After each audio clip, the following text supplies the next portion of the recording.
আসসালামু আলাইকুম dear viewers, আশা করছি ভালো আছেন আপনারা।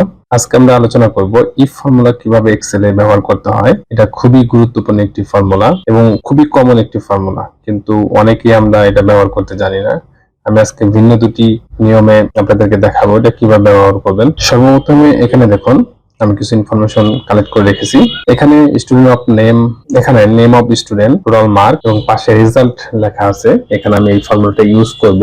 এক কথায় আমি যদি বলতে যাই, এই ফর্মুলাকে আমি সাধারণত যদি ফর্মুলা বাংলায় বলে থাকি, কারণ এই ফর্মুলাটির লজিকটা এমনই, যদি এই কাজটা এইভাবে করতাম তাহলে কি হতো, অথবা যদি ওই কাজটা ওইভাবে করতাম তাহলে কি হবে, এই ধরনের একটা ফর্মুলা। আপনাদেরকে যদি আমি সহজ করে বোঝাতে চাই, তাহলে পাশে দেখুন টোটাল মার্ক এখানে 75 আছে। আমি এখানে একটা এমন ফর্মুলা ইউজ করব, সেখানে লিখবো পাশের ঘরে বা পাশের সেলে যদি 33 মার্কের নিচের মার্ক থাকে তাহলে এখানে ফেল হবে, এবং 33 মার্কের উপরে যদি থাকে তাহলে পাস হবে। সেক্ষেত্রে কি লিখবো, আমি ইকুয়াল দেব, তারপরে লিখবো ইফ, তারপরে ফর্মুলাটি আমি কল করব। এরপর লজিক টেস্ট হিসেবে আমি এখানে এই মার্কের সেলটি সিলেক্ট করব।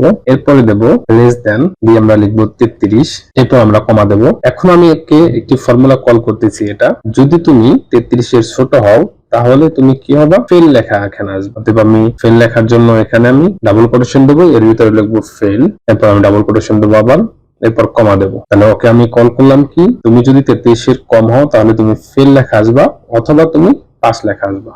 এরপর আমি আবার ডাবল কোটেশন দিয়ে পাস লিখে দেবো, দিয়ে ব্র্যাকেট দিয়ে এন্টার দেবো। এবার দেখুন এটা 33 এর বড় দেখে এখানে পাস লেখা আসছে। এটা সিলেক্ট করে যদি আমি ডাবল ক্লিক করি তাহলে দেখবেন যেগুলো 33 এর নিচে অথবা 33 সেগুলো ফেল লেখা আসবে। এখানে দেখুন 32 ফেল, 26 ফেল, 32 ফেল, 39 পাস, 33 একটা, এটাও কিন্তু পাস। 33 এখানে যদি আমি 31টা লিখে দিই তাহলে কিন্তু ফেল লেখা আসবে। এটা তো দেখলেন পাস ফেল কিভাবে আসবে। আমি একটি কমিশন আকারে দেখবো কিভাবে কমিশন অনুযায়ী এই ফর্মুলা ব্যবহার করবেন। এখানে বিভিন্ন ব্যক্তিদের দৈনিক বা মান্থলি সেল কত টাকা হয়েছে সেই টাকার অ্যামাউন্টটা লেখা আছে।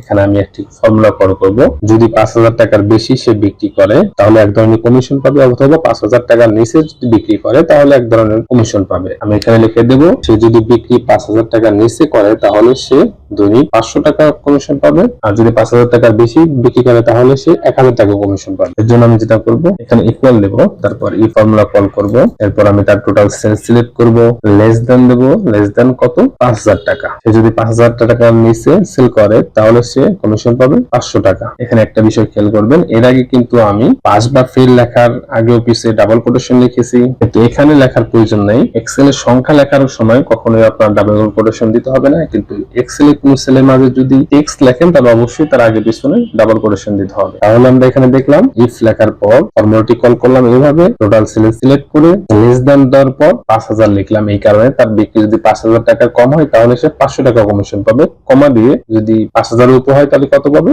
1,000 টাকা কমিশন পাবে।